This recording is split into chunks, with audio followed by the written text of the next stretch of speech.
నమస్కారం ప్రభుజీ. హరే కృష్ణ. ఎలా ఉన్నారు? బాగున్నానండి. నాకు మరికొన్ని సందేహాలు పునరుతమయ్యాయి. లాస్ట్ ఎపిసోడ్లో మీరు చెప్పినవి నాకున్న చాలా డౌట్స్ని క్లియర్ చేసేసాయి. ఈ రోజు నేను మిమ్మల్ని ఇంకొన్ని ప్రశ్నలు అడగాలనుకుంటున్నాను గురూజీ. ఇస్కాన్ అనగానే ముందుగా మనకి గుర్తొచ్చే శబ్దం హరే కృష్ణ హరే రామ. మన హిందూ ధర్మంలో ఎన్నో మంత్రాలు, ఎన్నో జపాలు ఉండగా ఈ హరే కృష్ణ హరే రామ మాత్రమే ఎందుకు? దానికి ఏదైనా ప్రత్యేకమైన కారణం ఉందా గురుగారు? ఫస్ట్ ఆఫ్ ఆల్ మనం అసలు మంత్రం ఎందుకు జపిస్తున్నాం, హరే కృష్ణ మంత్రమో లేకపోతే వేరే మంత్రం తర్వాత మాట్లాడదాము. ఫస్ట్ అసలు మనం ఎందుకు నామం జపించేస్తున్నాం అనేది తెలుసుకోవాలి. చూడండి, మనిషి జీవితం యొక్క ఉద్దేశము ఆత్మ సాక్షాత్కారం. అండ్ ఈ ఆత్మ సాక్షాత్కారం అనేది ప్రతి యుగంలో కూడా ఒక పర్టిక్యులర్ మార్గం ఇవ్వబడింది, నిర్దేశింపబడింది భగవంతుని ద్వారానే, స్వయాన భగవంతుని ద్వారాన. సో కృతేయ ధ్యాయతో విష్ణు త్రేతాయం యజతోమకై ద్వాపరం పరిచర్యాయ కలోతత్ కీర్తనం అని చెప్పడం జరిగింది. అంటే సత్యయుగ వాసులకి ధ్యాయతో విష్ణు అంటే భగవంతుని పట్ల ధ్యానం, అడవికి వెళ్ళిపోయి ధ్యానం అలాగనమాట చేసేవాళ్ళు. అప్పట్లో వేల లక్షల సంవత్సరాలు బతికేవాళ్ళు. తర్వాత త్రేతాయుగం వచ్చినప్పటికీ యజ్ఞ యాగాదులు అనమాట. తద్వారా వారు ఆత్మ సాక్షాత్కార మార్గాల్లో ముందుకు వెళ్ళగలిగేవారు. ద్వాపరయుగం వచ్చినప్పటికీ పరిచర్య అంటే శ్రీ విగ్రహ ఆరాధన. అఫ్కోర్స్ మన కలియుగం కూడా చేస్తున్నామండి, but that is the prime, అది ముఖ్యమైన మార్గం భగవంతుని యొక్క ఆత్మ సాక్షాత్కారం కోసం, భగవంతుని దగ్గర చేరుకోవడం కోసం. కలో తద్ హరికీర్తనం. కలియుగంలో ద మెయిన్ యాక్టివిటీ ఏంటంటే, యుగధర్మం ఏంటంటే హరినామ సంకీర్తన. సో మిగతా కూడా చేస్తాం, మనం కూడా యజ్ఞాలు అప్పుడప్పుడు చేస్తూ ఉంటాము, శ్రీ విగ్రహ ఆరాధన చేస్తూ ఉంటాము. కానీ ముఖ్యమైన యాక్టివిటీ మనం ఒక్కడే చేయగలము అనుకున్నప్పుడు ఏం చేయాలి? భగవంతుని నామాన్ని సంకీర్తన చేయాలన్నమాట. అది జపం కావచ్చు, కలిసి సంకీర్తన కావచ్చు, ఏదైనా సరే. సో ఇప్పుడు హరే కృష్ణ మహామంత్రం ఎందుకు అని చెప్పి, సో దానికి స్వయాన మన కృష్ణ భగవానుడే శ్రీ చైతన్య మహాప్రభు తన భక్తుడిగా అవతరించి ఆయన యుగధర్మాన్ని మనకు చెప్పారు. హరినామం అని చెప్పి శాస్త్రాల్లో కూడా ఉంది, అన్ని శాస్త్రాల్లో ఉన్నది. కానీ ఆ హరినామము, భగవంతుడికి అనేక నామాలు ఉన్నాయి. నామ్నా మకారి బహుదా నిజ సర్వశక్తి తత్తార్పిత నియమిత బహుదైన కాలం అని చెప్పారు. అంటే భగవంతునికి అనేక నామాలు ఉన్నాయి. ప్రతి నామం కూడా చాలా చాలా పవిత్రమైనది భగవంతుని నామాలు.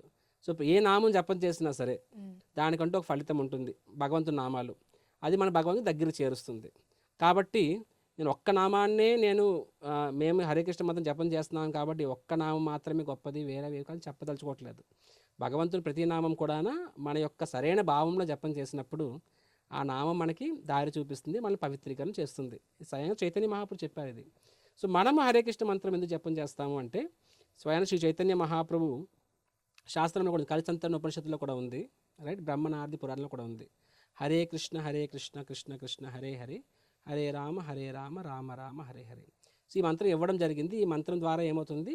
కలియుగంలో అన్ని నష్టాలని, అన్ని దోషాలని దూరం చేసి మనల్ని భగవంతునికి చేరువ చేస్తుంది అని చెప్పి చెప్పడం జరిగింది అనమాట. కాబట్టి మన ఆచార్యులు, మన ఈ పరంపర ఇస్కాన్ గౌడీ వైష్ణవ పరంపరలో ఉంది కాబట్టి శ్రీ చైతన్య మహాప్రభు స్వయాన కృష్ణ భగవానుడిగా వచ్చి మనకి ఈ మంత్రం జపం చేయమని చెప్పారు. కాబట్టి ఈ మంత్రాన్ని మనం జపం చేస్తున్నాము.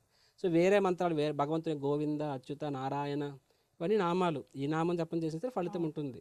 బట్ మనము ఒక సంప్రదాయంలో ఉన్నప్పుడు ఆ సంప్రదాయంలో ఇచ్చే మంత్రాన్ని జపం చేయాలి. అది హరే కృష్ణ మహామంత్రం జపం చేస్తున్నాం.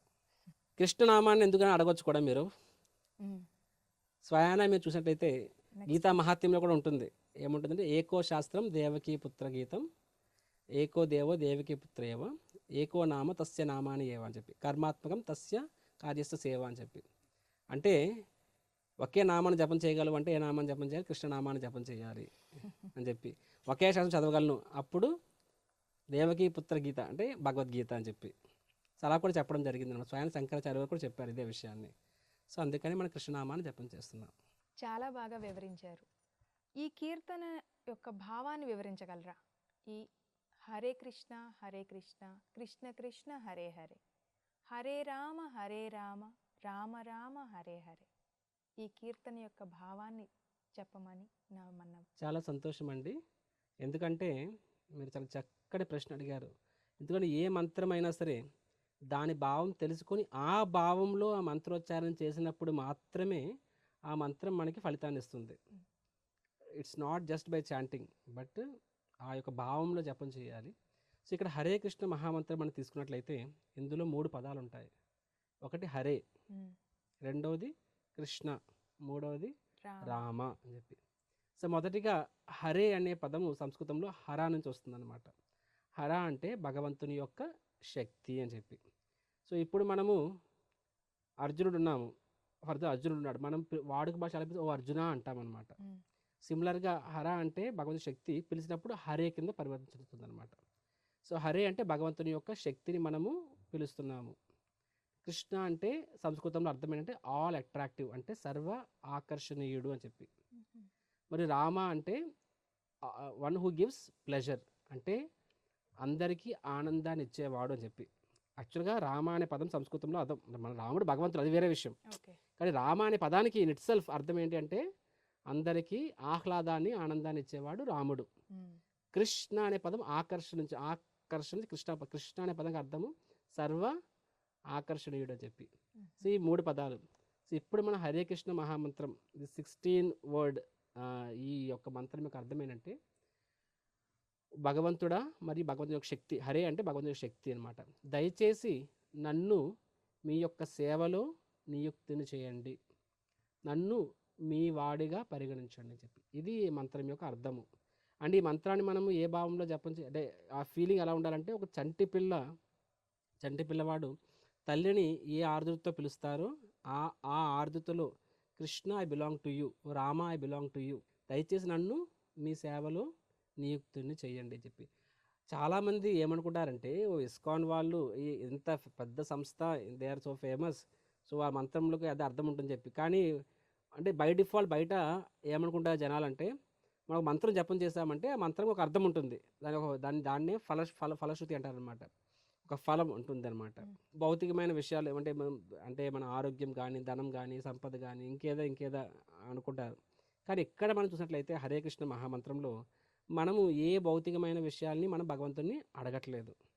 హరే కృష్ణ మహామంత్రం ద్వారా మనం ఏమడుగుతున్నాం భగవంతుని, మీ సేవా సౌభాగ్యాన్ని నాకు ప్రసాదించండి స్వామి అంటున్నాం.